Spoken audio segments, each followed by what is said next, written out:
Ассаляму алейкум рахматуллахи ва баракатух. Мир вам, милость и благословение Аллаха. Тема сегодняшней лекции – предписанный, то есть фард пост. Как и соблюдение поста в месяц Рамадан, так и возмещение пропущенных дней этого поста является всеобщей и безусловной обязанностью, то есть фард айн каждого верующего человека.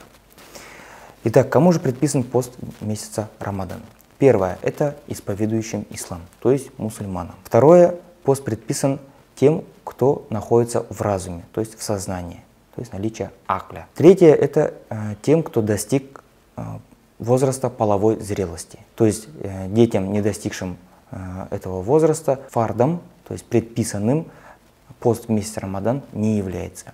Однако же родителям, либо их опекунам следует наставлять своих детей на совершение поста, то есть соблюдение поста, если здоровье ребенка, его физические возможности это позволяют, и в зависимости от времени года, то есть от продолжительности светового дня, от того, на какое время приходится месяц Рамадан, на лето или же на зиму. Четвертое условие – это знание об обязанности поста во время Рамадана, если человек принял ислам вне мусульманской стране. Это условие не является обязательным в тех случаях, когда человек принимает ислам в мусульманской стране, поскольку не знать о предписанности поста в месяц Рамадан весьма сложно.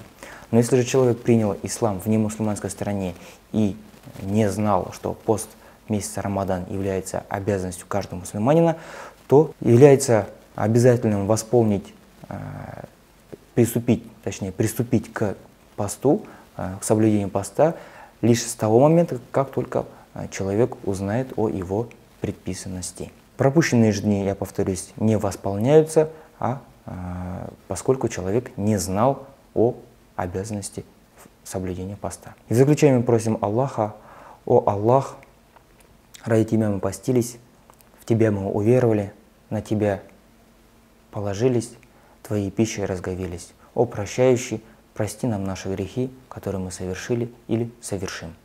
Ассаляму алейкум ва рахматуллахи ва баракатух. Мир вам, милость и благословение Аллаха.